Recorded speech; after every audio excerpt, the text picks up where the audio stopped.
ओम साई। आप सभी साई भक्तों का इस साई प्रार्थना केंद्र पर फिर से स्वागत है। फिर आप सबसे मिलकर मुझे बहुत खुशी हो रही है। इस गुरुवार को हमारे इस साई प्रार्थना केंद्र पर फिर से सामूहिक प्रार्थना की गई। बच्चे, बूढ़े, सब बड़े, जितने भी लोग यहाँ आए, सबके द्वारा मिलकर आप सभी की जो भेजी हुई प्रार्थनाएं हैं उसे बाबा के समक्ष रखकर हमने सामूहिक प्रार्थना की है। बाबा जी अवश्य आपकी सारी मनोकामनाएं पूरी करेंगे और आपको मनोकामनाएं पूरी करके जीवन में सफलता की ओर ले जाएंगे। तो आज फिर हम एक नए विषय के बारे में जानेंगे। जैसा कि मैंने पिछले वीडियो में आपको बताया था कि बाबा को दिए कैसे जलाना चाहिए, बाबा का दीपक किस प्रकार जलना चाहिए। तो आज मैं आपको इस वीडियो में बताना चाहती हूँ कि बाबा का दीपक किस प्रकार बुझाना चाहिए, क्योंकि हम अखंड दीपक तो जला सकते हैं नहीं, तो हमें उस दीपक को बुझाना भी पड़ता है, तो उसका भी एक तरीका होता है। तो उस बारे में आज हम इस वीडियो में जानेंगे। जैसा कि आप सभी जानते हैं कि बाबा जी को मिट्टी के दिए जलाना कितना पसंद है। अगर हम हर रोज़ बाबा जी के सामने मिट्टी का दिया जलाएं तो वे बहुत खुश होंगे। आप दिया जलाकर उनसे अपने मन की सारी मनोकामनाओं को पूरा करने के लिए प्रार्थना कर सकते हैं। बाबा जी अवश्य आपकी मनोकामनाएं पूरी करेंगे। हम हर रोज़ सुबह शाम बाबा जी का दीपक जला सकते हैं। दोनों वक्त अगर हम दीपक जलाएं तो बहुत अच्छा सिद्ध होता है। जिस प्रकार उस दीपक का प्रकाश हमारे घर में अंधकार मिटाकर प्रकाश प्रदान करता है, ठीक उसी प्रकार हमारे जीवन में छाए अंधियारे को बाबा अवश्य उस दीपक के माध्यम से दूर करेंगे। बाबा जी को दीपक जलाना कितना पसंद है आप सभी जानते हैं। बाबा जी को भोग लगाकर उनकी पूजा कर, अच्छी तरह से पूजा कर, जब हम पूजा करते हैं, लेकिन अंत में जब उस दीपक को पूजा करने के पश्चात जब हम दीपक को बुझाते हैं तो कैसे बुझाएं वह नहीं जानते। कुछ लोग गलत तरीक़ों का भी प्रयोग करते हैं, कुछ लोग फूलों के माध्यम से उस दीपक को बुझाते हैं, कुछ लोग उसमें जितना तेल है वह जले और आपे आप बुझ जाए, ऐसा भी सोचते हैं। तो जब आप दीपक जलाते हैं तो हमें खुशी मिलती है। ठीक उसी प्रकार दीपक बुझाते समय भी मन को सुकून मिलना चाहिए। कभी कभी जब हम भगवान को आरती दिखाते हैं तो हमारी सांस के जब हम सांस छोड़ते हैं या सांस लेते हैं तो उस हवा के माध्यम से भी दीपक बुझ जाता है। क्या ये सही है? आप में से कई लोगों का ये प्रश्न हो सकता है।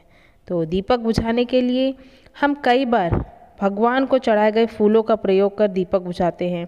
कुछ लोग हाथों से हिलाकर अपने मिले उसका प्रयोग कर, हाथों से हिलाकर उसने आने वाली हवा से दीपक को बुझाते हैं। कुछ लोग मुंह से फूंक कर भी दीपक बुझाते हैं, लेकिन ये सारे तरीके क्या हैं? गलत हैं। जिसे जैसा जो मिलता है उसका प्रयोग कर वे भगवान का दीपक बुझाते हैं। कई लोग ऐसे होते हैं, मैं हर किसी को नहीं कह रही हूँ, कुछ लोग इस तरीके का प्रयोग करते हैं। कुछ लोग का प्रश्न होगा कि हमारे घर पर सदैव अखंड दीपक जलता ही रहता है, क्या ये सही है? अखंड दीपक का जलाया जाए तो वह इतनी अच्छा होता है, अपने घर के लिए बहुत अच्छा सिद्ध होता है, लेकिन उसे जलाने के लिए हमें अनेक सावधानियां बरतनी पड़ती है। उसमें तेल है या नहीं, उसमें बाती कहीं ख़त्म तो नहीं हो रही, तो वह कितनी देर तक जल सकता है, ये सब हमेशा हम उन्हें अपने दिमाग में रखकर उस अखंड दीपक को ही ध्यान में रखकर हम नहीं कर सकते। साथ ही घर पर कोई ना कोई सदस्य का रहना आवश्यक होता है। अगर हम घर पर अखंड दीपक जलाएं तो घर पे कोई ना कोई सदस्य अवश्य रहना पड़ता है। कहीं बाहर जाना हो तो परिस्थितियाँ हमारा साथ नहीं देती। इस प्रकार हम उस अखंड दीपक को नियमित रूप से बरकरार रखने में असमर्थ रहते हैं। इसीलिए अच्छा यह है कि हम हर रोज़ सुबह व शाम को दीपक जलाएं। दोनों वक्त दीपक जलाकर पूजा करना काफ़ी है, क्योंकि हम भी हमारे घर पर यही करते हैं। अखंड ज्योति का जलना अच्छी बात है, लेकिन 24 घंटे हम उस दीपक को जला सकने में समर्थ हों यह आवश्यक नहीं है, क्योंकि कभी कभी हमें ऐसा कर सकने में हम असमर्थ होते हैं।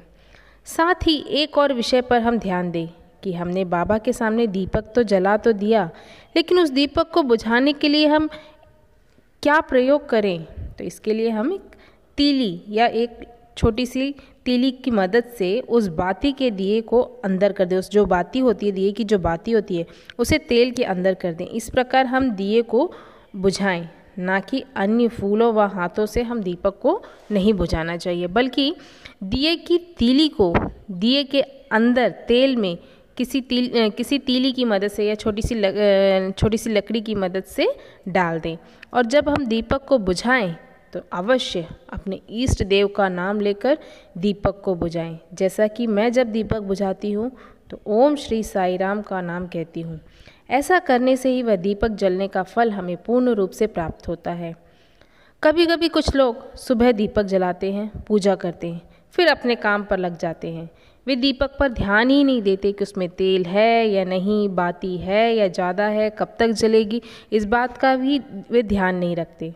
तो ये बहुत गलत है, क्योंकि जब भी हम दीपक जलाएं तो वह अवश्य ध्यान दें कि दिए में तेल पर्याप्त है या नहीं, वह कितने समय तक जल सकता है उसका अनुमान लगाएं और समय पर दीपक को बुझाएं।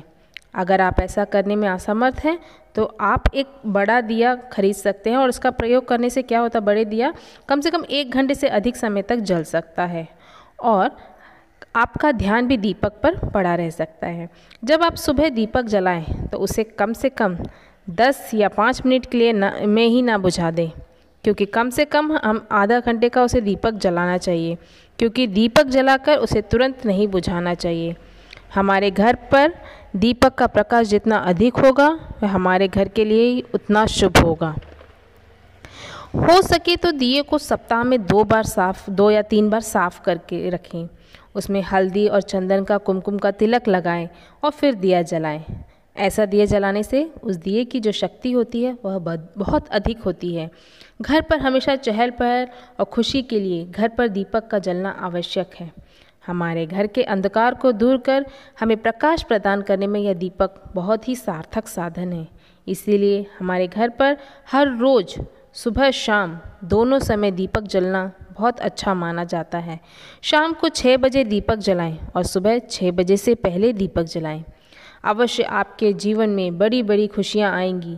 जब भी अंधकार आपके पास आए, यह दीपक का प्रकाश उस अंधकार को दूर कर हमारे जीवन में नई रोशनी प्रदान करता है। जिस तरह दीपक का जलना महत्वपूर्ण है, ठीक उसी प्रकार दीपक को सही रूप से बुझाना भी महत्वपूर्ण है। अब आप समझ ही गए होंगे, अर्थात श्री साई भक्त इस पद्धति को अपनाएं और अपने जीवन में अंधकार को प्रकाश प्रदान कर बाबा जी से सारी परेशानियों को बोलकर या उनसे प्रार्थना करके आपके जीवन को सुख व संपन्नता को प्रदान करें। बाबा के लिए दीपक जलाएं और जीवन में सफलता पाएं। ओम साई राम, ओम साई राम, ओम साई राम।